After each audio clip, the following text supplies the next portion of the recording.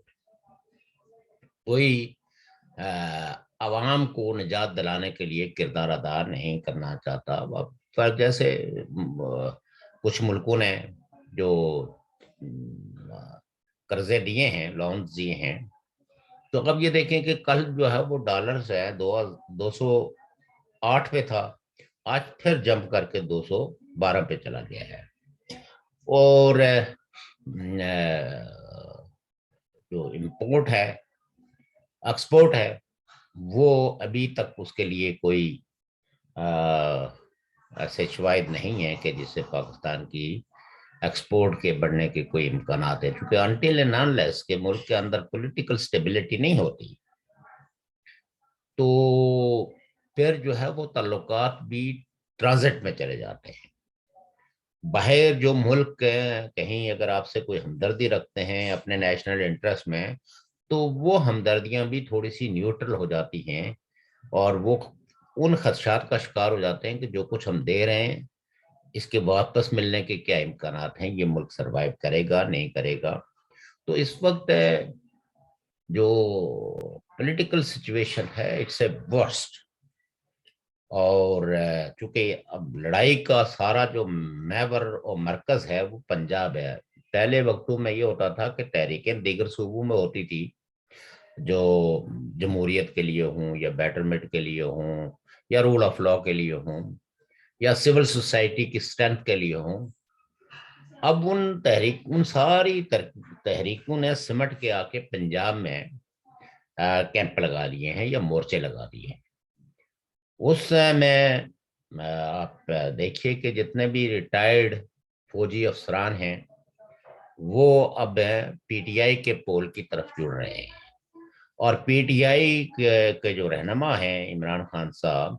وہ لوگوں کو کہتے ہیں کہ اگر ٹینک آ گئے تو ہم نے ان ٹینکوں کے نیچے لیٹنا ہے۔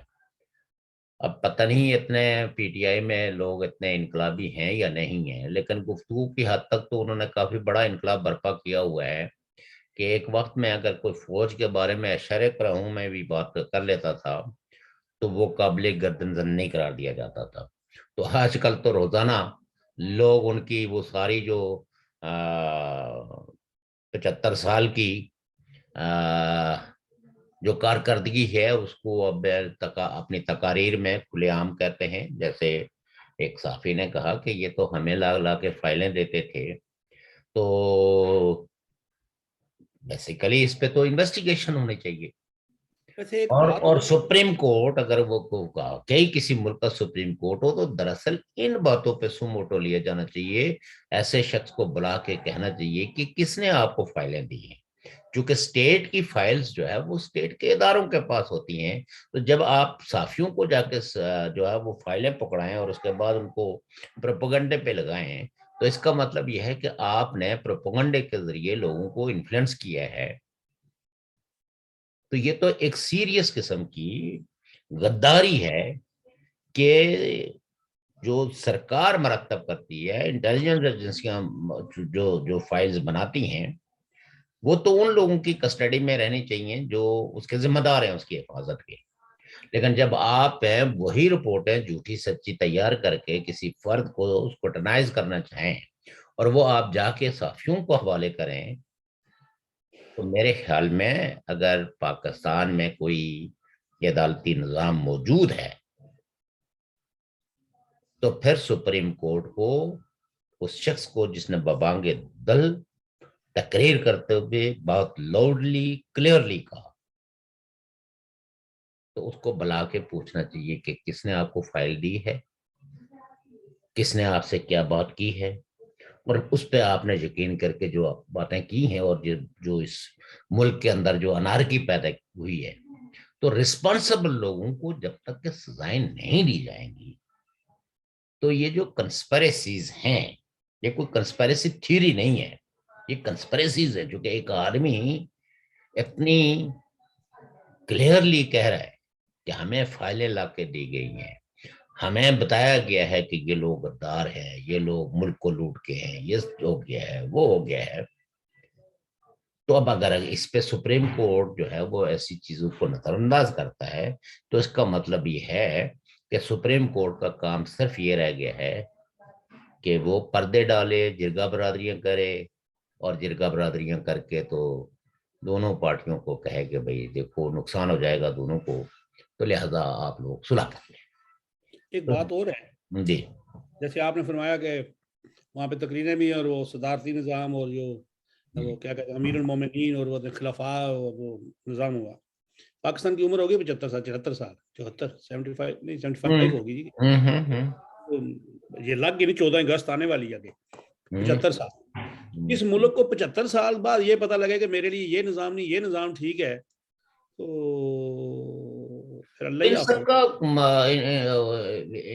ان کو یہ کہنا چاہیے، اگر ان کو ببانگ دل کہنا چاہیے کہ کلیکٹیولی وی آر فیل، ہم فیل ہو گئے ہیں، اور ہمارے جو سوچیں ہیں وہ اتنی ناقص ہیں کہ ہم 75 سالوں کے بعد بھی اس دنیا میں رہتے ہوئے ہم یہ طے نہیں کر سکے کہ ہم کیا ہے. پاکستان کے جو 22 کروڑ لوگ ہیں ان کے لیے کون سا نظام، کون سا پولیٹیکل نظام جو ہے وہ ان کو ترقی کی شرح پہ لے جا سکتا ہے. یہ تو ایک اجتماعی میں سمجھتا ہوں کہ خودکشی ہے جو کل جو لوگوں نے باتیں کی ہیں، اور ان باتوں کو انڈورس کرنے والی ایک پولیٹیکل پارٹی کا جو کل وزیر اعظم تھا اس نے انڈورس کیا ہے. یعنی انڈورس کرنے کا جب آپ ریپیٹل میں کوئی بات نہیں کہتے تو انڈورسمنٹ ہی ہے نا. ہاں بالکل. باقی وہ جو امیر ایاز نے کوئی ایسی بات نہیں کی، وہ تو وہی کچھ وہی ڈڑوار انہوں نے پی ٹی مطلب نون لیگ اور ان کو ٹکٹ نہیں دیا تو اس پہ ناراض ہیں. وہ اپنی ناراضگیوں کا اظہار کرتے رہتے ہیں. وہ کون سا کوئی عقل اور فہم اور فراست کی کوئی بات کرتے ہیں یا کوئی ایسی سجیشن دے رہے ہوتے ہیں کہ جس سے لوگ سنجیدگی سے بیٹھیں کہ یہ کوئی ایک ایسا بیانیہ ہے کہ جس پہ چل کے کچھ ہو سکتا ہے. ان سے تو اور یا مقبول جان کو پھر بھی آپ کہنا کہ کم از کم وہ ایک بیانیہ تو اس میں رکھتے ہیں. تو جی ان کی بات ابھی وہ محترم ہے چٹی داڑھی ہے انہوں نے خواب میں ہی سارا کوئی بیان کر دیا نا. ان کو اگلے دن کسی صحافی نے کہا جی آپ نے خواب بیان کیا. انہوں نے کہا جی خواب میں نے کہا تھا وہ خواب ایسے نہیں، وہ ایسے تھا، تو وہ تو میں نے جنرل باجوہ کے لیے ایسے کہا تھا اور فلاں کے لیے ایسا کہا تھا. مسئلہ یہ ہے نا کہ یہ تو ابھی خوابوں کی آپ بات. کو پتا ہے نا کہ خوابوں میں انہوں نے ملک بنا دیا، خوابوں میں انہوں نے اس کو ترقی کی معراج پہ پہنچا دیا، خوابوں میں انہوں نے ساری پولیٹیکل پارٹیز کو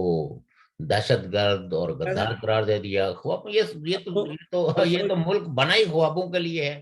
پرسوں ہم ایک نے بندے کو خوابوں میں کیا کیا کام نہیں کیے ہیں. پرسوں یعنی ایک مجھے بندے کو یہ بتائیں کہ پاکستان کی اشرافیہ نے خوابوں میں یعنی جو خواب انہوں نے بتائے ہیں لوگوں کو اس میں ہمیشہ اپنے آپ کو تو بہت برگزیدہ ثابت کیا ہے، کیونکہ خوابوں کی بھی تو اپنی ایک لمبی ہسٹری ہے نا. پرسوں آزاد کشمیر میں ایک بندے کو وہ بیمار تھا جیسا تھا، خواب کی وہ گاز ہوئی یا تو اس کو سزائے موت دے دی کہ توہین رسالت ہے. تو یہ تو پھر روزانہ تیسرے دن خوابیں دکھاتے ہیں. کبھی جنرل کیانی کو ہارون رشید نے خواب میں لے آیا رسول اللہ صلی اللہ دیکھیں جی علیہ وسلم. وہ اس واقعے کو بھی میں نے جو ہے نا میں چونکہ فردر ابھی تک ان پہ کیوں نہیں لگاتے؟ نہیں ان پہ تو لگ ہی نہیں سکتی نا. دیکھیں بات یہ ہے کہ اگر اس اعتبار سے مائنیوٹلی دیکھا جائے تو بلاسفیمی، جس کو بلاسفیمی کہا جاتا ہے، جتنے آج کے مسلمان بلاسفیمی میں انوالو ہیں اتنا کوئی دوسرا نہیں ہے. اور ان کے جیت جو ہے نا وہ علماء کرام کہ وہ اپنی بات کو معتبر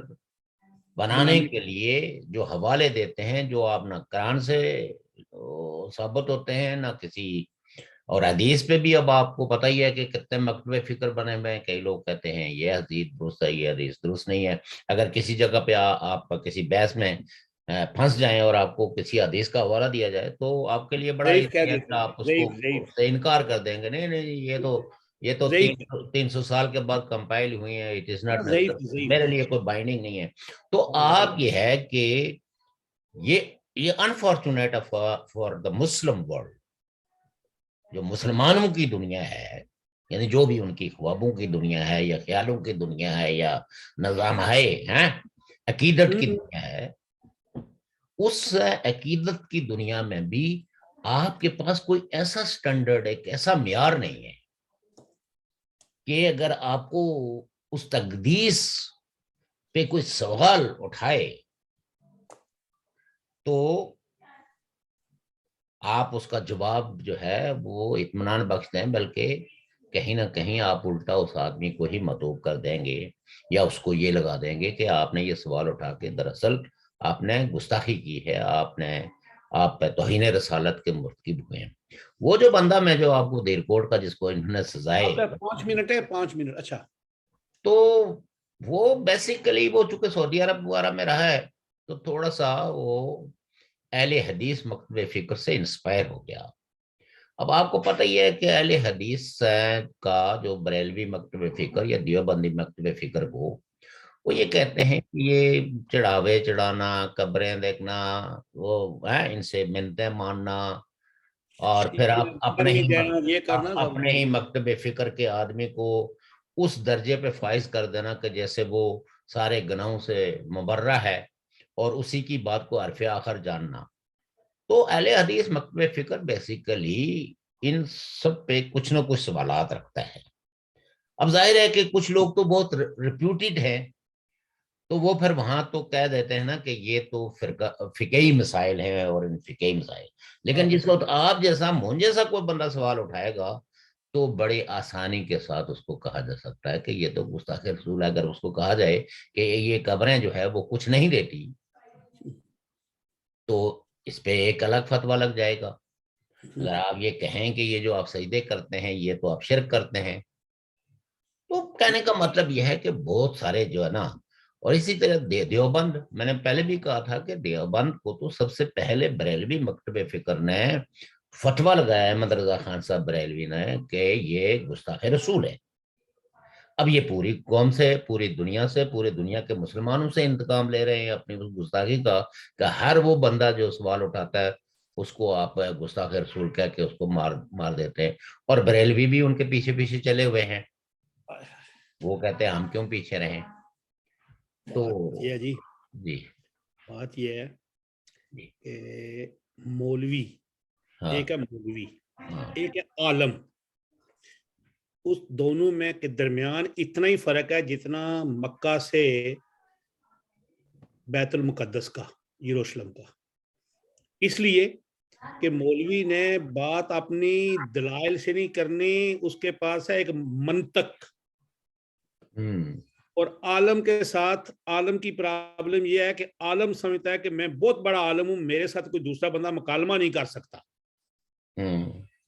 تو جب یہ دونوں چیزیں ایسی ہماری امم یعنی معاشرے میں آ جائیں یا ہمارے لوگوں میں آ جائیں تو پھر یہی حال ہوتا ہے. خواب میں بھی دیکھتا ہوں, آپ بھی دیکھتے ہیں, اور یا مقبول بھی دیکھتا ہے, تو اس بندے نے بھی دیکھا ہوگا, لیکن فتویٰ اس پہ لگ جاتا ہے جس پہ آگے تھوڑا سا, جس کی بیک میں کوئی تو نہیں ہوتا. ہمارے خواب تو ہوتے ہیں نا مستقبل کے حوالے سے. ہم کہتے ہیں ہمارا وطن ریاست جموں کشمیر ہے, اس کے اندر دودھ اور شہد کی نہریں ہیں, فتویٰ تو جاری نہیں ہوں, جاتا. انسان خوش ہوں, ایک دوسرے کے ساتھ ہیں, خندق پیشانی سے ملا. ہمارے خواب تو کوئی وہ اس غیر بندے نے مرئی خواب کے حوالے سے نہیں ہوتے. اس بندے نے بھی یہی خواب بیچارے نے دیکھا ہوگا کہ میں نے اللہ کے رسول کو کہیں دیکھا ہے اور انہوں نے مجھے کہا ہے کہ تم ایسے کرو, تم اور ایسے کرو. دیکھیں نا اس پہ منوپلی کیا ہے. یہ تو نیک باتیں ہیں. اگر آپ کو خواب میں حضور آ سکتے ہیں تو مجھے بھی آ سکتے ہیں. کیوں نہیں کسی کو بھی, ہر بندے کو آ سکتا یعنی یہ آپ سرٹیفکیٹ کہاں سے لے کے آئے ہیں. ہے. پھر یہی لیکن بات ہے. انفارچونیٹلی یہ جو پیسمزم آیا ہے, یعنی اہل دانش جو ہے انہوں نے جو سرنڈر, جیسے پاکستان کی پارلیمنٹ میں وہ رضا ربانی کہتے ہیں کہ ہماری پارلیمنٹوں نے سرنڈر کر دیا ہے اپنے اختیار کو, اپنی خود مختاری کو اور اپنے کانسٹیٹیوشنل رائٹس کو. اسی طریقے سے میجورٹی آف دا مسلمس نے سرنڈر کر دیا ہے. اور اب یہ ہے کہ جو جس کسی نے بھی کوئی ایک ڈگری ہے اس کے پاس تو وہ فتوے بانٹتا پھر رہا ہے, اور no body has right to challenge ہم. آخری منٹ ہے, جی معذرت چاہتا ہوں ناظرین و سامعین, ہمیں ہر چیز خود پڑھنی چاہیے, علم حاصل کرنا چاہیے, تاریخ بھی پڑھنی چاہیے, قرآن بھی پڑھنا چاہیے, اور اگر حدیث ہے تو حدیث بھی پڑھنی چاہیے. پھر اللہ تعالیٰ نے انسان کو عقل دی ہے, دانش دی ہے, اور پھر اللہ تعالیٰ کہتا ہے کہ تم تحقیق کرو, تم آگے ریسرچ کرو, تم سوچو. پانی کا گلاس کیوں حکم ہے کہ خالی ننگا پانی کا گلاس اگر رکھا ہوا ہے تو اس کو ایسے ہی آ کے مت پی لو بغیر دیکھنے کے, اس میں کوئی چیونٹی آ سکتی ہے, کوئی جانور آ سکتا, کچھ بھی آ سکتا ہے. تو اس کا مطلب ہے تم اپنی آنکھوں سے تحقیق کرو, اپنے دماغ سے سوچو, پھر آگے جاؤ. تو ہمارا آخری وقت ہے, یہ ٹائم ختم ہو گیا ہے. انشاءاللہ کل پھر ملیں گے شوکت صاحب کے ساتھ, اور میں آپ سب سے اللہ حافظ کہتا ہوں. بہت شکریہ. اللہ حافظ جی.